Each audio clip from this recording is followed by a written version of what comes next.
Bonjour, je suis Cyril Carrois de DAES à Genève. Dans cette vidéo, nous donnons un aperçu de l'application MFEM pour ANSYS. Cette app permet d'effectuer les vérifications des critères mécaniques du code de dimensionnement nucléaire RCCM. L'application permet d'analyser tout un composant plutôt que quelques points sélectionnés, ce qui améliore considérablement le processus de conception. Elle s'intègre dans le processus classique de modélisation, venant donner un soutien pour le post-processing. Dans ce qui suit, nous allons montrer la vérification des dommages monotones et cycliques de plusieurs parties d'un réservoir sous pression. Nous commençons par la vérification de niveau 0 et des critères de niveau C qui visent à prévenir la déformation excessive et l'instabilité structurelle. La première vérification est effectuée sur le corps principal du réservoir. Les segments nécessaires à la décomposition des contraintes et à leur linéarisation sont automatiquement créés par l'app.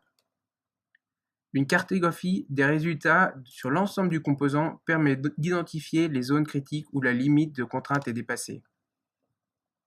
La valeur maximale peut être utilisée comme paramètre de sortie pour une boucle d'optimisation dans ANSYS Workbench.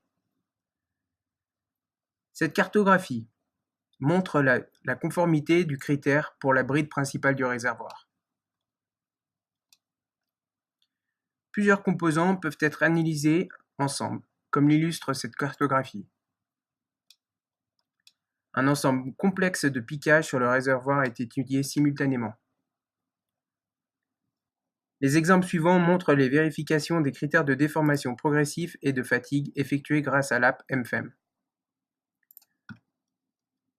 Nous montrons ici la vérification de la déformation progressive pour le fond bombé. Dans cet exemple, le critère n'est pas respecté autour de chaque piquage. On peut alors, en accord avec le code, utiliser une analyse élastique-plastique simplifiée. Les résultats évalués ici se situent alors dans des limites admissibles.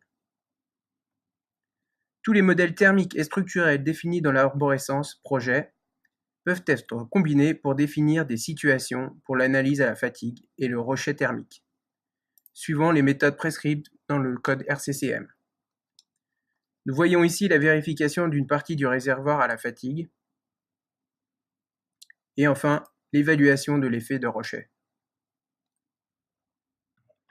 Consultez notre site web ou envoyez-nous un email pour plus de détails sur l'application MFEM pour ANSYS et pour savoir comment nous pouvons personnaliser l'application pour vos besoins spécifiques. Merci.